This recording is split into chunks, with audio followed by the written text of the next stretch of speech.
El libro del tiempo y la eternidad. Hanukkah, Navidad y paganismo. Cuarto capítulo, el regreso dentro del ciclo. Realidad bíblica y realidad perceptible. Hanukkah y Navidad, 25 de Kislev y 25 de diciembre. Paganismo como componente de la vida. El exilio de Yaván y Jonás. Jasmoneo dentro del ser humano, el afete y el 8. El milagro de la luz. Los macabeos. Sion, el cambio hacia la unidad. Lo inesperado en los sucesos de Navidad. La estructura de la salvación. Luaj, el calendario de piedra. Betlehem, la casa del pan. Quisiera hablar ahora de todo aquello que tiene que ver con la Navidad. Debemos averiguar cómo todo puede encajar en el conjunto. Porque si no hay conjunto, siempre hay algo que va mal.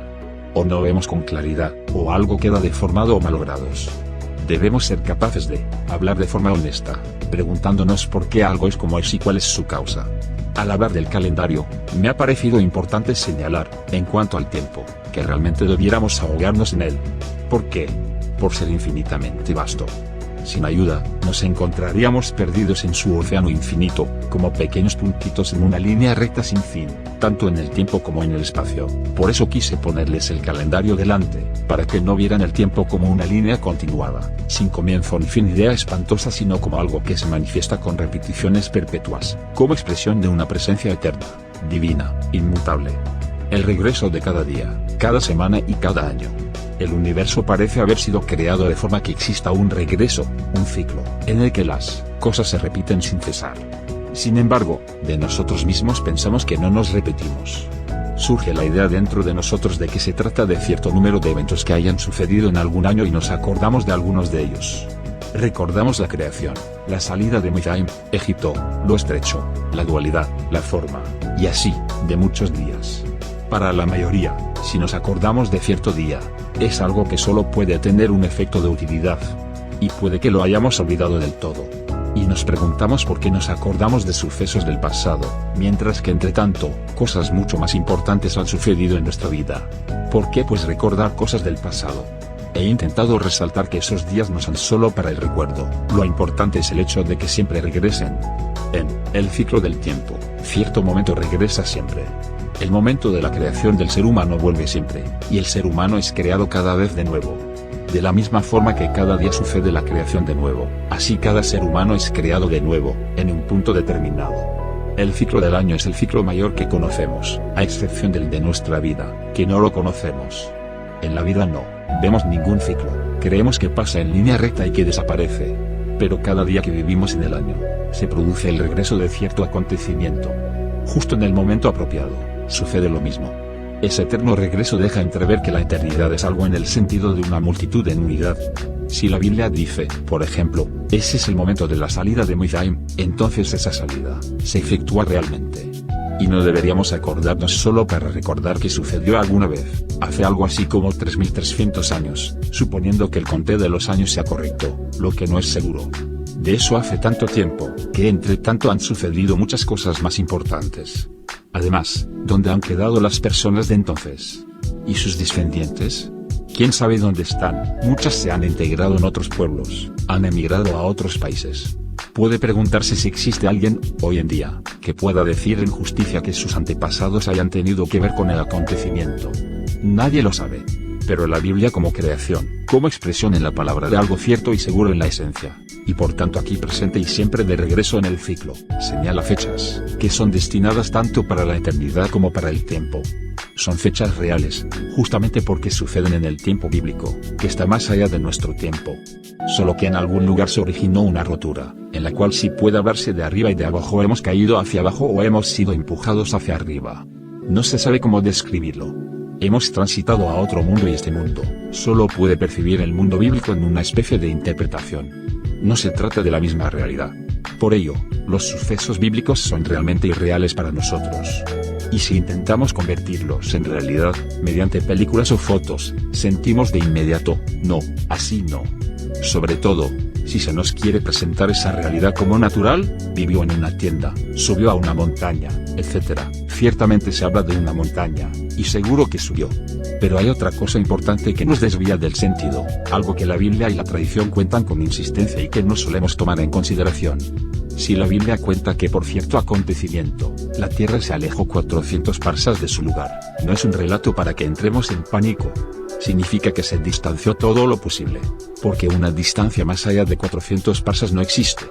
Y se cuenta literalmente, la tierra saltó 400 parsas. Aunque puede que nos deje absolutamente indiferentes. Veamos, la tierra quedó en su lugar. No es posible que en algún momento saltase del lugar asignado en el sistema solar. Y de saltar, ¿a dónde?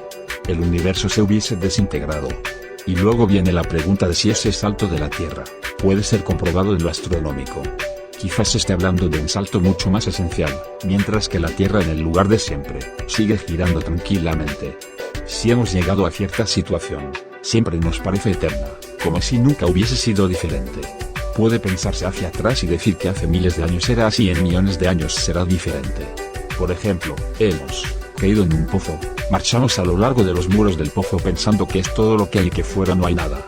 Así también piensa el pez que nada en el agua, que es su mundo y que no hay más, hasta que el pescador lo saca a tierra seca. Entonces quizás se dé cuenta, pensé que mi mundo era todo. Pero parece que existe otra cosa también. Un suceso así se resume siempre en una misma imagen. La tradición cuenta que la distancia entre el cielo y la tierra cambió. Lo que significa, cambió la capacidad de comprensión de la persona, frente a las cosas del cielo. ¿Qué es el cielo, en definitiva? No podemos percibirlo con nuestra visión terrenal. Pero en otro orden de cosas, el cielo está a tanta distancia y puede acercarse o alejarse.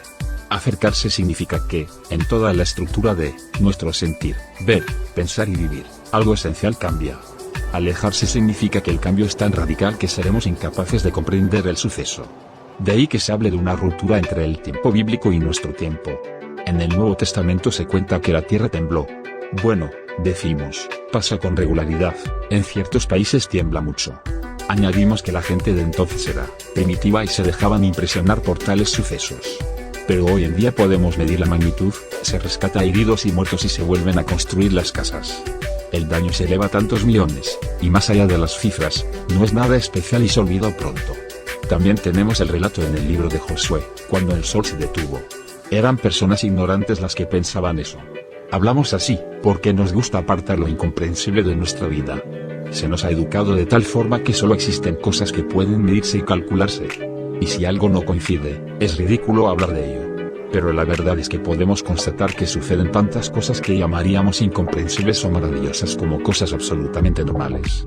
Pero las cosas incomprensibles preferimos ignorarlas. La consecuencia es que vienen a nosotros dando rodeos, produciendo, por ejemplo, una apetencia irracional por el secreto o la mística. Las personas se vuelven locas, porque la maravilla apela a nuestro inconsciente. Quisiste apartarme. ¿Cómo te lo explicas ahora? Obligándonos a tomar nota, pero por otro camino. Luego se adhieren a alguna secta y nos preguntamos cómo una persona sensata puede comportarse de forma tan extraña. A los intelectuales les gusta participar en las cosas más variopintas. Tienen una inclinación hacia las cosas más raras y extrañas, porque han excluido el misterio de sus vidas. La norma es que tengamos una vida aburrida, monótona, uniforme, en la que todo el mundo lleva el mismo traje. Así debe ser y todo lo demás no existe. Y muchas veces pasa que personas que se llaman científicas se enfadan cuando sucede algo inexplicable, un milagro. Les molesta. El paciente debiera de estar muerto y sigue vivo. No se quiere tomar nota, pero existe a pesar de todo. Lo inexplicable y los milagros son verdad hoy, pero en otro nivel. Son hechos que no pueden ser probados ni verificados. No intentes hacerlo, porque nunca lo conseguirás. Te extraviarías, te volverías loco. Existen, pero no en nuestra realidad, por ello tampoco debes mencionarlos. Hay muchas cosas de las cuales no debes hablar con mucha gente. Quizás con uno, pero nunca con más. 2 o 3 son ya demasiados. Estamos hablando de una realidad que es diferente. En el Nuevo Testamento se habla de la tierra que tembló y de la cortina que se rasgó. Piensen en el libro y la Biblia tenía razón.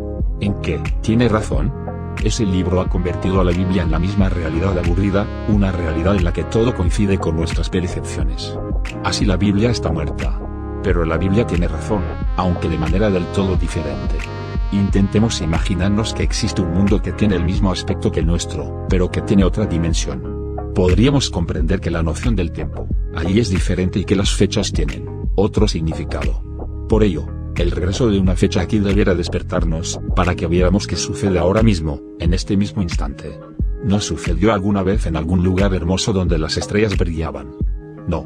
Quisiera rogarles, por tanto, que vean la realidad bíblica como una realidad que está presente siempre, aquí. Y nosotros, dentro de nuestra propia realidad, debemos intentar que esa otra realidad bíblica vuelva a la vida, aquí. Para eso existen tanto el calendario como los días. Vamos a ocuparnos ahora con otra fecha del calendario, que siempre se repite. He dicho ya que intentaré que veamos la unidad en todo. No quiero colocar nada fuera de esta unidad y tampoco quiero excluir nada que tenga que ver con este mundo. Sería falta de honestidad y yo sería el primer engañado. Además de hacer justamente lo que acabo de censurar, dar bombo a una imagen hecha por mí mismo. Siempre de nuevo vienen personas que me dicen, si debo creer eso, todas mis convicciones en este campo se tambalean. ¿Y por qué no van a tambalearse? Si eres honesto, que se tambaleen. Y si no quieres, quédate tal cual. Nadie te está obligando. Yo no enseño esto a aquella dirección. No hay dirección, solo hay unidad. Y debemos intentar verlo todo dentro de esta unidad. Existe una humanidad, y todos los seres humanos son parte de esta humanidad. Seres humanos que deberían saber que forman parte de ese gran conjunto. Cada partícula tiene su lugar y está en relación con él. Pero siempre hay que dirigir la mirada hacia ese conjunto, esa unidad. Quiero que veamos ahora cierta parte del calendario, cierta fecha determinada. Si me lo permiten, hablaré en el sentido en esa fecha cae ese día, mientras que, en verdad, es una gran unidad. Se trata del día 25 del mes de Kislev 2060-36. Del 25 de Kislev, desde siempre, se cuenta algo muy concreto. No me refiero al contenido de rollos que se hayan encontrado, sino al gran complejo de la Torá escrita y hablada, a ese gran conjunto. Sin ir más lejos, pensamos de inmediato en el 25 de diciembre, también en el día 25 de cada mes. ¿Cómo puede el 25 estar aquí y al mismo tiempo allá? ¿Y por qué justamente el 25? Más extraño aún, ¿por qué ese 25 de Kislev tiene que ver con luz y con velas, como diríamos hoy en día, y el 25 de diciembre también? Los historiadores dicen que se trata de una copia. Nosotros somos los primeros, o quizás vosotros. Pero eso es un juego que se juega en tiempos triviales. No es un asunto de copia, más bien un asunto de coincidencia en la fuente. Porque está o no está. Y una costumbre que sigue viva en la humanidad, tiene ciertamente su significado, aunque pensemos que esté o no equivocada o mal interpretada. Pero ¿por qué pedir siempre tantas explicaciones? Quiero llegar al núcleo del asunto. Podría contarles el relato de Navidad, pero en primer lugar quiero contarles ese otro relato, desde el punto de vista del otro mundo. Supongo que conocen muy bien la historia de Navidad, y espero que cada uno la haya vivido a su propia manera. Lo que quiero contar es esa misma historia, desde otra realidad, pero de tal forma que dirán, solo ahora, muchas cosas comienzan a tener vida. Ahora puedo verlas como unidad. De la misma manera cuento y escribo muchas otras cosas, esperando que ustedes mismos rellenen los huecos. Porque si se escribe todo, se vuelve aburrido y muere. Hay que dejarlo vivir, de manera que cada uno pueda encontrar algo nuevo en las frases y entre las líneas para que forme su propia vida. Una historia debe siempre quedar viva. Si se cuenta todo, hasta los detalles más pequeños, muere. Quiero pues contar desde una realidad determinada algo de ese 25 de Kislev. Seguramente conocen la historia, pero quizás, erróneamente. No es culpa de nadie, es culpa del desarrollo histórico, teología, patriotería, nacionalismo y muchos otros asuntos paganos que arrastramos en nuestra vida. De la misma forma que arrastramos a nuestro cuerpo con pelos, uñas, etc. Pero también lo pagano pertenece a la vida, nunca podrá ser eliminado. En el transcurso del tiempo lo pagano se asimila, lo consumimos por así decir, y se convierte en una unidad con nosotros. Y sucede durante todo el tiempo de que dispongamos. Consumimos ese paganismo y menos mal que existe, porque si no moriríamos de hambre. Y cuando ese paganismo entra en el cuerpo, espero que notemos la diferencia entre el bien y el mal, de la misma forma que el cuerpo, al recibir la comida, dice, esto se convertirá en parte de mí y aquello quedará eliminado. Debe ser así. Aquello que es eliminado no es malo, pero es algo que recorrerá otro camino, para convertirse en otra cosa, en otro lado. Los rosales tienen rosas, porque la tierra ha sido abonada con estiércol. El estiércol tiene una función específica. No hay vida sin él, es una condición indispensable para todo crecimiento. No podemos decir pues que aquello que es eliminado vaya a la condenación eterna. Eliminación significa que ciertas cosas van a tener otra función, fuera del cuerpo. Transitan a través de nuestro cuerpo y aceptan luego una función que fomenta nueva vida. De la tierra vienen y a ella vuelven. No sabemos por qué vienen y cómo van, pero siguen ese camino a través del cuerpo. Una parte es incorporada y otra no. Así es también con el paganismo. Está alrededor, está siempre. Es una parte indispensable de la vida. Si la Biblia cuenta que estando aún en el desierto, es decir, antes de la llegada al país prometido, era necesario que los 7 pueblos de Canaán fueran exterminados, pensamos en espadas, cuchillos y cañones, y hoy en día también en armas nucleares, para que la eliminación sea lo más eficaz posible. Es siempre lo mismo, hacernos una línea recta, una continuidad en el tiempo y creemos que el tiempo de aquí es el mismo que el tiempo de allá. Pero no. Está dicho que aquí en este mundo no puede tocarse ningún ser humano, ni hacer mal de ninguna otra manera. No se le puede ofender o rebajar en su estima, por no hablar de golpear o matar. Que vuelva a ocurrir de nuevo a pesar de todas las advertencias, es otra cosa. Pero no puede hacerse. Existen cosas que suceden en contra de nuestra intención y voluntad. Nadie quiere estar enfermo y, a pesar de todo, se enferma. Y nadie quiere morir y, a pesar de todo, se muere. Si alguien dijera que quiere estar enfermo o morir, sería curioso, por lo menos. Pero se sabe que, aunque no quiera, pasará. Así, por ejemplo, se dice que los pueblos de Canaán deben ser exterminados poco a poco, Matthew 40:79. Y es así, para que los animales salvajes, los Jaya 8:10-5 no puedan coger el mando del país. De 7,22. ¿Qué explicación más extraña? ¿Cómo llegan esos animales salvajes al país, si se extermina a los cananíes? Extrañas palabras. Pero dicen que el paganismo de alrededor permanecerá hasta el final. Desaparece si lo consumimos. Acol 1:20-30, significa atar al uno. De 7,16 texto hebreo. No de golpe, sino poco a poco, es el trabajo de toda la vida. Justamente el hecho de que el paganismo, es decir los pueblos, existan, da al ser humano la posibilidad de vivir. Si no fuese así, desaparecería de la tierra. Entonces de hecho, la tierra, quedaría dominada por seres que no son seres humanos, sino haya vida según la manera del animal. El ser humano solo puede existir aquí, por esta mezcla continuada con el paganismo. Es el fundamento de este mundo, de esta vida. Lo uno no puede existir sin lo otro. Ahora bien, se dice que puede darse el caso de que este proceso de diferenciación entre el bien y el mal, como también sucede en nuestro cuerpo, se atasque. Ya no se elimina correctamente, es decir, no se diferencia entre el bien y el mal como sería necesario hacerlo. Como consecuencia, el paganismo invade el lugar llamado casa de Dios, el templo. No se trata de un edificio que podría construirse en la tierra. No puede construirse en este mundo. Las condiciones indicadas en la tradición a tal efecto ya no pueden cumplirse. Pero no, debemos decir, bueno, no podemos hacerlo, lástima. Nos indica simplemente que la construcción de una casa es diferente de la construcción del templo. No significa, sin embargo, que debamos sentarnos y esperar a que aparezca. Debemos tomar conciencia de que este templo llega a la tierra por un camino enteramente diferente. Si se cuenta, pues, que algo pagano entra en el templo y lo ocupa, enteramente, debemos preguntarnos qué sucede realmente dentro de nosotros. ¿Cuál es nuestra condición si algo así sucede? ¿Cuándo y cómo puede pasar algo así dentro de nosotros? El relato que contamos tiene lugar en el tiempo del tercer exilio. Como saben, distinguimos entre 4 exilios. El primero es el exilio de Babilonia, el segundo el de Persia y Media, el tercero el de Javán y el cuarto, el exilio de Edom. Javán es el griego.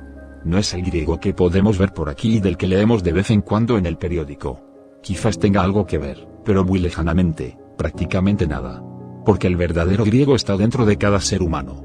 El griego aquí es una señal de que el concepto Javán tiene significado hasta aquí, hasta en la materialidad más densa. Javán 16:50 es la palabra masculina de Yoná 16:55, que significa paloma. La paloma, esa criatura que se envía y que regresa siempre. Noé, por ejemplo, la manda al mundo y ella regresa al arca. El cuervo, Oreb 70:202, la palabra significa también reconocimiento, no vuelve, por el contrario, la paloma regresa. El exilio de Javán significa que se conoce un mundo, una realidad, con una especie de movimiento, de respiración de ir y venir. Esa respiración de ir y venir es la señal de la Yoná de la paloma. Es también el mundo del profeta Jonás. Para su sorpresa, él regresa exactamente al lugar de donde salió. Quiso ir a Tarsis, ciudad muy alejada, pero regresó exactamente al punto de partida. Ahora, el relato del 25 de Kislev cuenta que debido a la ausencia de Yavan, se produce un importante trastorno del metabolismo. La diferenciación entre el bien y el mal no funciona correctamente y suceden cosas extrañas. Y, si la distancia es mucha, ocurre que, en lo esencial, en la casa de Dios, se instalan los ídolos, es decir, la multiplicidad. Y dentro de esa multitud de dioses, es imposible saber si puede existir algo más. Se trata de una avalancha de multitudes que nos coge desprevenidos, nos tira hacia todos los lados y nos arrastra a lo imprevisible. Imposible encontrar un camino de regreso. Todo eso sucede en el exilio, en el Galut 336-400, en el exilio de Yavan. Y entonces, en ese exilio, se presenta un hombre llamado Hasmonai 8-346-51-10, en traducción vulgar, Hasmoneo. Ese nombre contiene como raíz la palabra semen 340-50, aceite, y también la palabra semona 340-55, 8. Semona es la palabra femenina de semen. Aceite y 8, en hebreo, son palabras idénticas. Son palabras que se refieren a otra realidad. Es decir, existe un ser humano aquí, es algo en su interior que se llama Hasmonai, de la misma forma que algo vive en el Ivri, el hebreo, el del más allá. Y aquello que dentro de nosotros es Hasmonai dice, a pesar de todo lo que suceda en el mundo y a pesar del hecho de que en la casa de Dios, en el centro, en lo esencial, la multitud domine y que la relación con el otro mundo haya sido interrumpida, volveremos a establecer la unidad. Ahora el ser humano, dejado solo, no puede restablecer la relación, puesto que la multiplicidad domina. Solo quedan pedazos. A este estado de cosas se le llama la profanación del templo. Lo que domina es la multitud de ídolos. Es la budásara, la idolatría, la servidumbre en la periferia, en el exterior, en el ser 7200, en el borde. El borde exterior es siempre la multitud. La relación con el cielo está interrumpida. No existe posibilidad de unión.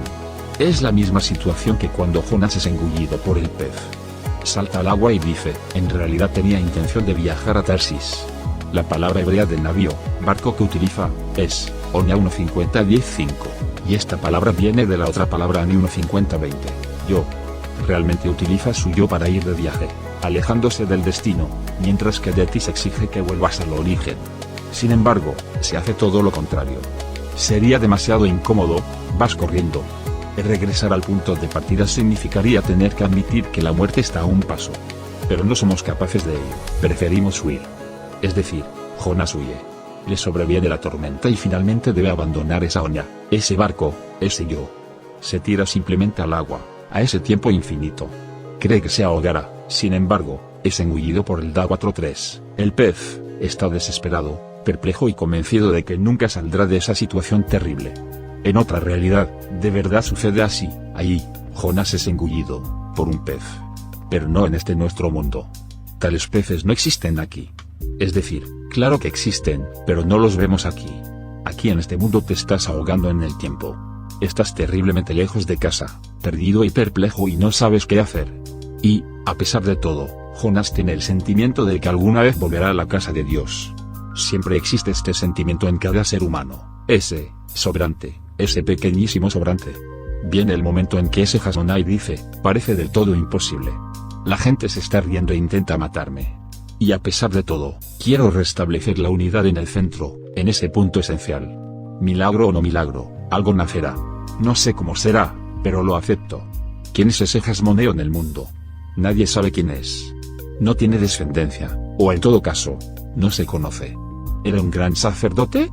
Entonces hubiese sido rey al mismo tiempo. ¿Quién es en realidad? Se sigue contando, para que ese centro, esa casa de Dios vuelva a la vida, es necesario el semen, aceite. Semen 340-50 tiene como valor numérico 390, como Samain 340-10-40 cielo. El aceite en cuestión es el aceite de la oliva, del sexto fruto, de las 7, del país, Deud, 8,8. De la oliva se dice que se prensa en el 7º día, para obtener el aceite. En el 8º día, está listo. También eso es solo válido en otra realidad, porque aquí no existe oliva del 6º día. Esa oliva por tanto es recogida el viernes, apretada y prensada el sábado, para que el aceite esté listo el domingo, el 8º día. Ese aceite es necesario para volver a restablecer la casa de Dios. ¿Pero cómo? ¿Bajarlo a la tierra? No existe relación entre el aquí y el allá. La verdad es que algo de este aceite está aquí, Pero para prepararlo es necesario el tiempo completo de 7 días. En el 8º día estará listo, sí, pero no podemos esperar a que llegue ese 8º día. ¿Cómo puedes hacerlo? Algo de aceite hay. Siempre queda un resto. Tenemos algún sentimiento de relación. Algo sabemos, un par de milagros hemos visto ya. Los hemos descubierto, están en nuestras vidas. Es decir, algo de este aceite, algún sobrante hay. Y entonces se te dice, enciende ese sobrante y déjalo arder. Deja que dé luz y calor. Sí, pero después de un día estará consumido. Hay solo para un día. ¿Cómo entonces puede producirse una relación, antes de que llegue su 8º día y que el aceite nuevo esté listo? Y, entonces viene Jasmoneo y sucede lo extraordinario. Porque tiene esa cualidad inhumana que dice, es imposible y nunca tendrá éxito, pero lo hago a pesar de todo. Y sucede lo inesperado, el milagro, podríamos decir, el aceite de un solo día, arde hasta el 8º día. Cuando en el 8º día la preparación del nuevo aceite termina, el viejo aceite sigue ardiendo. No es posible, no había bastante y, a pesar de todo, ha ardido hasta el 8º día. Lo que sucede, pues, el 25 de Kislev es lo siguiente, es del todo imposible, no debes esperar nada, nunca habrá bastante para llegar a la meta. Pero el hecho de actuar a pesar de todo, aunque sea del todo imposible, provoca que algo del todo diferente intervenga. El otro lado, del que pensamos que ni siquiera existe, interviene. Y gracias a ese otro lado, el aceite disponible, arde durante 7 días hasta el 8º día. Y entonces Dios se ha alabado, la casa de Dios está de nuevo entre nosotros. Porque gracias a la existencia de ese semen 390, todo lo demás ha desaparecido. En realidad, es lo mismo que la vuelta de Jonás, que nunca hubiera creído posible. Y a pesar de todo, vuelve al lugar de origen. Es la señal de la Iona, de la paloma, también llamada señal de Jonás. Jonás huye y piensa que es imposible volver. Del todo imposible, sin ninguna esperanza. Y, a pesar de ello, sucede porque transita por un camino diferente, impensable. Es el suceso del 25 de Kislev. Y el aceite de verdad arde durante 8 días. El aceite que se quema, tiene que ver con el regreso. Algo que pensabas que era imposible que se presentase aquí, se presenta. Es un cambio, de la misma forma que el sol cambia, ha ido hasta el límite y vuelve. No es casualidad, es la creación que impulsa que el sol vaya hasta el límite y vuelva. Y justamente cuando sucede, todo lo demás también sucede.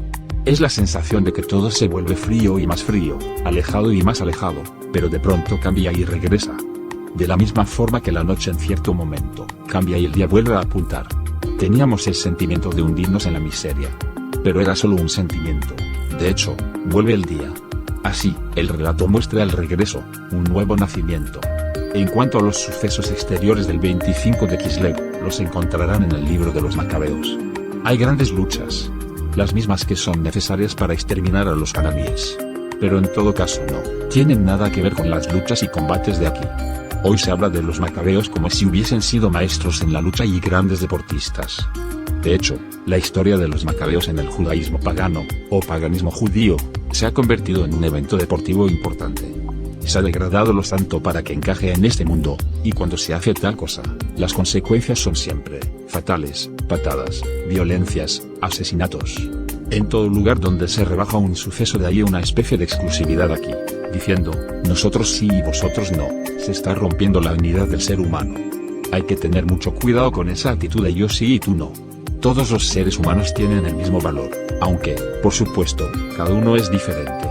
Y es diferente porque en el gran conjunto cada uno tiene su propio lugar. Por este motivo cada cual es diferente y debe serlo.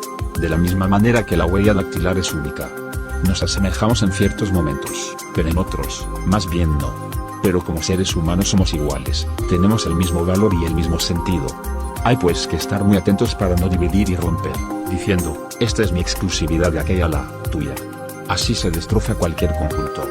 He dado a propósito el ejemplo de los Macabeos, pero sabemos que lo mismo sucede con la Navidad. También ahí se dice que nos pertenece. Con ello rompemos la unidad del ser humano. Si algún asunto es solo para algunos y no para otros, la unidad ya está rota. De la misma forma que la revelación es dada a todo ser humano, al mundo y a toda la creación. Así todo lo demás es dado a todos. No podemos hacer ninguna diferencia en esto. Debemos reencontrarnos con la unidad. Solo entonces recorreremos el camino de regreso. Desde diferentes lados se accede al centro, alguno viene del sur y otro del este. Quizás pienses que los caminos son muy diferentes, pero cuanto más te acercas al centro, más te das cuenta de que es el mismo paisaje. Lo reconoces, ciertamente, si alguien viene de una dirección completamente distinta, y si se comparan los puntos de partida, habrá que admitir que existen grandísimas diferencias. Pero si se está mirando desde el norte, el sur, el este o el oeste al mismo lugar, se ve siempre ese mismo lugar. Por eso también se dice, ¿cuál es tu dirección? ¿A dónde estás mirando? Entonces puedes estar situado tranquilamente en un lugar diferente sabiendo que todos marchan hacia el centro común. Un chino sale de otro punto de partida que un español. Es diferente, pero puede mirar en la misma dirección, y lo mismo vale para el indio y para el americano. Lo importante es a dónde se esté mirando. Y cuanto más nos acercamos al centro, tanto más se reconoce el paisaje a que pertenece cada uno. No puede decirse, tu lugar no es bueno, el mío es mejor. En un lugar, hay desierto. En otro, bosque. ¿Es lo uno mejor que lo otro? Estas ideas hay que eliminarlas para poder regresar al centro. Estoy mirando a ese punto central. Por eso se dice siempre, también lo dicen los profetas, que nos reuniremos en Sion 90-10-6-50. Sion es la seña, la marca de lo esencial. Es el lugar donde existe la unidad. Estar andando en dirección a Sion significa ir en dirección al centro. Sionismo en principio, no quiere decir otra cosa. Luego, por desgracia, ha degenerado en un nacionalismo pagano, de la misma forma que del lado árabe hay otro nacionalismo pagano. El uno no es mejor que el otro. Es trágico que tenga que ser así. Pero la palabra Sion en sí, no significa otra cosa que dirigirse a la unidad, al centro. Ya existía, por supuesto, antes de que surgiera ese paganismo. Así también en los relatos de Navidad es determinante que estemos mirando en la misma dirección. ¿Qué está sucediendo? Un milagro. Llega algo que nunca hubieras esperado que pudiera llegar. Así se explica la salvación, algo que no coincide con tus esperanzas, con aquello que debiera de haber sucedido según tu pensamiento casual, científico. Podrías esperar, por ejemplo, que llegase un hombre muy fuerte, increíblemente eficaz e imposible de sobornar. Pero alguien tan eficaz y tan fuerte ¿no sería sencillamente insoportable? Pero supongamos que viene alguien que de verdad es así, insobornable, eficaz y bueno, y que nunca se quemara los dedos en ningún asunto. De tal ser humano se espera pues la salvación. Y si un hombre solo no bastara, que viviera un equipo de muchos hombres, eficaces, que se reuniesen en un palacio imponente y que todos juntos aportaran la salvación. Es justamente lo que los seres humanos buscan, la multitud, lo roto. Aunque dentro del ser humano hay algo que se revela y que dice, no sé, pero insisto, no quiero esta multitud. Aunque no soy infalible, nadie me escucha. Hablo y escribo sobre toda clase de cosas, pero, ¿qué sentido tiene? Lo que digo no se escucha ni en la China ni en el Congo. Parece pues totalmente sin sentido y no lleva nada, de la misma manera que aquel aceite, tampoco parecía llevar a nada. Cuando el Salvador nace en esta tierra, se pregunta, ¿dónde dices que ha nacido? Es el relato del nacimiento entre los animales en el establo. ¿Qué cosa buena puede salir de allí? Pues justamente ahí donde no le buscas y no lo esperas, está aquello que piensas es imposible, que no cuenta, pero que finalmente prevalece. Y siempre vuelve a suceder así. No es que haya sucedido solo una vez, aunque ciertamente haya sucedido aquella vez, sino que de nuevo vuelve a suceder siempre. Y esta es la cuestión. El calendario es la expresión de una voluntad, y demuestra que siempre vuelve a suceder. No puede decirse, por tanto, alguna vez pasó que. No. Es aquí y ahora. Por ello existe en el judaísmo la vieja costumbre de no contar los años, de no decir, vivimos en el año 5728 según el calendario bíblico. No se cuenta así. Solo se dice, 728. Se eliminan los 5000, porque no se quiere contar. De hecho, se cuentan, pero se olvida la cifra de inmediato, porque siempre vuelve a suceder. La palabra hebrea de calendario es, Luach 36:8. En realidad, significa tabla de piedra, como aquellas lujot que Moisés recibió en el Sinaí. El calendario es pues incambiable, tiene una estructura fija, es inamovible. Porque la voluntad que está detrás es inamovible. Cada año vuelve esta misma estructura. No cambia su forma nunca. Puede entrar en el olvido, como sucede hoy en día, pero está firme por toda la eternidad. Y porque estas tablas son de una estructura firme y esa misma estructura vuelve siempre, es por lo que ese evento del nacimiento del Salvador es idéntico a la salida de Midian, Egipto. Les he dado ya ejemplos de salvación, como ocurren en Midian. Conocen la historia. Faraón mata, ahoga a todos los niños porque tiene miedo del Salvador. Pero lo mejor de la historia es que está criando al Salvador en su propia casa. El mismo relato lo conocemos de la tradición sobre Abraham. El rey Nimrod sabe que el Salvador está a punto de nacer. Curiosamente, la misma historia y también por las estrellas.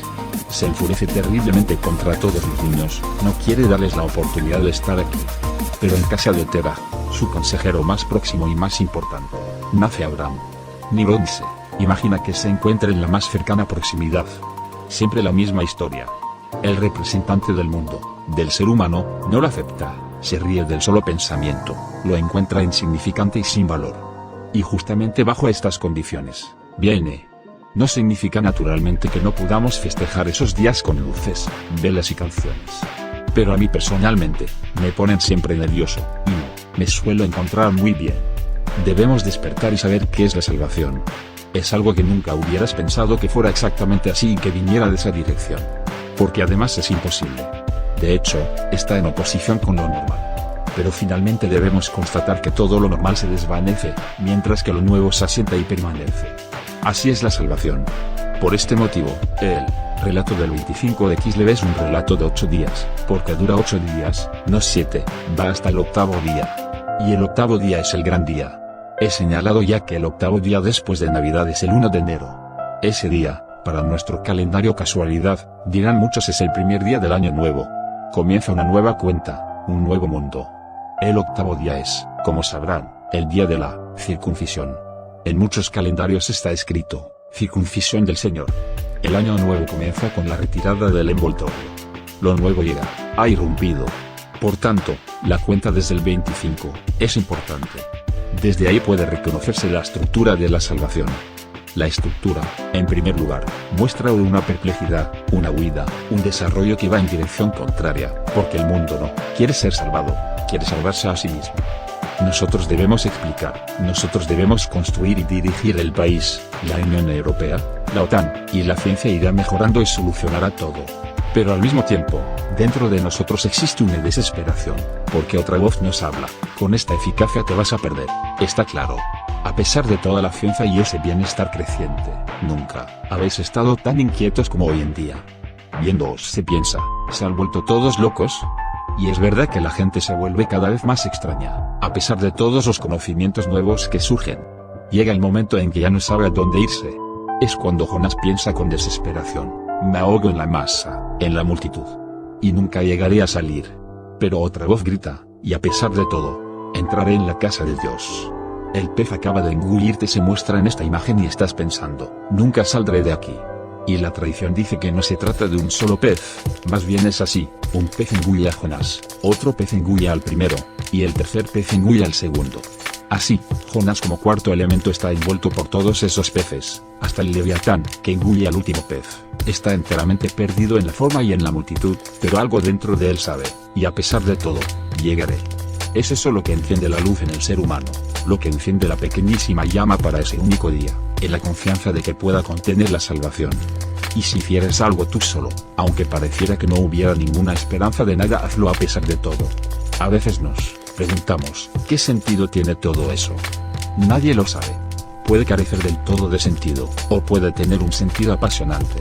Pero si supiéramos qué sentido tiene, actuaríamos con la esperanza de una contrapartida y sería una especie de trueque. Pero no es así.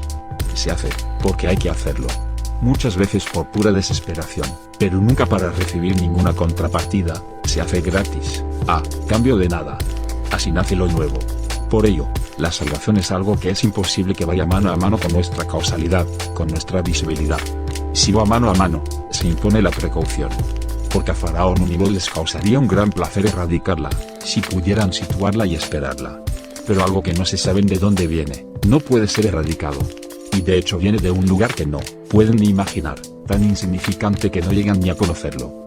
Así pues, viene el niño, y el lugar del nacimiento es Betlehem 21040030840, la casa del pan. Es el lugar donde el camino del grano de trigo termina. Se sembró en la tierra, germinó, creció, fue cortado, triado, molido, mezclado con agua, amasado, y finalmente introducido en el fuego. Al final de todo este desarrollo está el pan. ¿Quién hubiera pensado que de ese pequeño grano pudiera salir algo así? La casa del pan es pues el lugar donde sucede, porque el grano es la expresión de algo pequeño, una nadería, y cuando se desarrolla se convierte en algo decisivo, el pan. Es el pan, del que se dice que es el cuerpo del ser humano, aquello que le da la existencia aquí. Existe como un milagro, como algo que hubiéramos pensado imposible que pudiera estar aquí. Lo cuento porque el relato del 25 de Kislev Hanukkah 856-25, se llama renovación. Es también la salvación de un estado desesperado.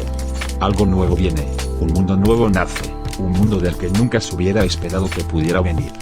Y toda esta belleza increíble se ha convertido en un evento histórico, en historia pura y dura.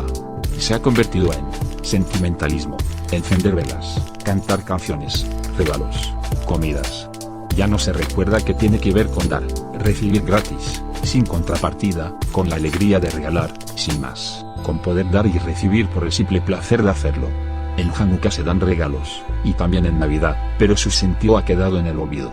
Se trata del placer de regalar, de recibir, ni siquiera sabiendo de quién se recibe. Eso es Hanukkah. La renovación que viene sin que hayamos hecho nada. Nos cae del cielo.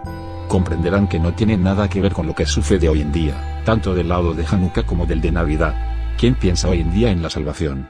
En cuanto a Hanukkah, hay quien piensa en guerra, otro en deportes, cada uno tiene sus propios sentimientos. Tal mentalidad es inhumana, demoníaca, algo espantoso. En Navidad pasa exactamente lo mismo, el árbol, las velas, buena comida, un Belén, ambiente agradable. Y, ante todo, colocar el evento del nacimiento muy lejos. En todo caso sin que moleste. Nadie puede ni pensar que suceda ahora mismo, en este mismo momento. Significa que, en la vida de cada uno, ese suceso se repite sin cesar. Pero pasamos, ni nos inmutamos. No tenemos el más mínimo interés. La realidad sin embargo es que la renovación, el nuevo mundo, nace en este mismo instante, y que el Salvador está. Y cada año está él, el Salvador, de nuevo presente. Se fanfarronea, mi Salvador, tu Salvador.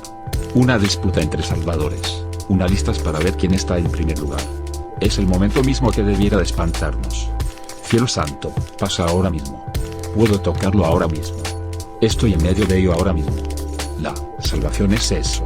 Y al mirar el calendario, debemos siempre ser conscientes de ello. Sin embargo, dejamos que transcurran todos los días festivos como si se tratara únicamente de diversión. En Pascua, los judíos comen la matzá, y la salida de Misraim es un orgullo nacional. Los egipcios se ahogaron como ahora en Suez. Hemos olvidado que se trata de un asunto de salvación. Hemos olvidado que, en este mismo momento, lo otro está presente, algo grandioso está aquí. Ese otro lado de verdad está presente. Si no, todas esas fechas hubieran dejado de existir hace tiempo. Pero por fortuna las mantenemos en vida con nuestros días festivos. Aunque nosotros mismos pasamos, como si nada existiera. Y si seguimos hablando y viviendo muchas de tales fechas, espero que no digan, qué interesante. No, es interesante, más bien, debieran quedar anonadados por el hecho de que algo así pueda suceder ahora, en este mismo instante. Debiera de tocarles en lo más hondo de su ser. El 25 de Kislev cae en los últimos días de un mes que habla de ruina y de decadencia. Lo viejo se aleja. Pero en el primer día del mes siguiente, Tebet, 92400, viene lo nuevo. En cierto momento lo viejo se ha hundido sin esperanza, pero después de este hundimiento viene lo nuevo. La última hora ha comenzado, la oscuridad aumenta. Se siente en el caso de los meses lunares. Aunque lógicamente, si ya no se conocen, se pregunta cuál puede ser la relación. La tradición, sin embargo no por casualidad hace que cada 25 de diciembre nos acordemos, queriendo o no. El día 25 de un mes lunar dice, la luna disminuye, lo que significa que la forma disminuye y finalmente muere. Pero cuando ha muerto viene de pronto lo nuevo, Hanukkah. Se piensa que la luz no puede seguir brillando. Pero no es así. Se produce el hundimiento y seguidamente viene lo nuevo, lo que muestra un nuevo mundo. Así se produce la salvación del mundo y también la salvación de cada persona. Espero que nadie piense que la salvación pudiera venir en su propia vida por un camino causal, lógico, sistemático. Algunas veces se quiere consolar mediante un sistema, pero únicamente el choque, ese otro lado, lo inesperado puede traerla. De pronto irrumpe, es así en todo caso, con toda persona. Nunca llega la salvación por un camino continuado, de forma que pueda decirse que por fin llega el fruto de mi esfuerzo. No. Viene de otra forma, por un camino, del todo diferente. No viene de donde tú piensas que podría llegar. Los sucesos del calendario son pues sucesos de luaj, de una tabla de piedra, con una estructura firme que siempre vuelve y que es eterna. Es una piedra indestructible, dura como el cristal, de forma que nada la puede penetrar. Solo Dios escribe en esta piedra. Y por ello su nombre es Luaj. Espero que sean capaces de ver a Hanukkah y a Navidad como unidad, como de verdad son las cosas. Si se conoce la dirección y si se está mirando hacia el centro, se ve que son sucesos idénticos. Todos los pueblos, se dicen los profetas, van a Sion, donde vive la esencia, Dios. Por ello se dice también que, si el ser humano está mirando en esa dirección, vive eternamente. Quien vive en Sion, no muere nunca. Significa que quien mira hacia Sion en este sentido, no muere en verdad, porque traspasa el tiempo y vive el sentimiento de haber resucitado del fluir del tiempo, y de estar siempre y en todo lugar al mismo tiempo. Pero si solo se mira al lugar donde se está, todo pasa, queramos o no. Entonces el río sigue fluyendo y la muerte se impone alrededor. Por eso es tan importante que el ser humano sepa en qué dirección debe mirar y dónde se encuentra esa unidad.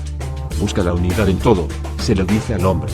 Y si en el Deuteronomio está escrito escucha Israel, el Señor nuestro Dios, el Señor es uno, entonces, de verdad lo es. Por ello, debemos buscar la unidad en todo y no excluir a nada. Friedrich Weinberg.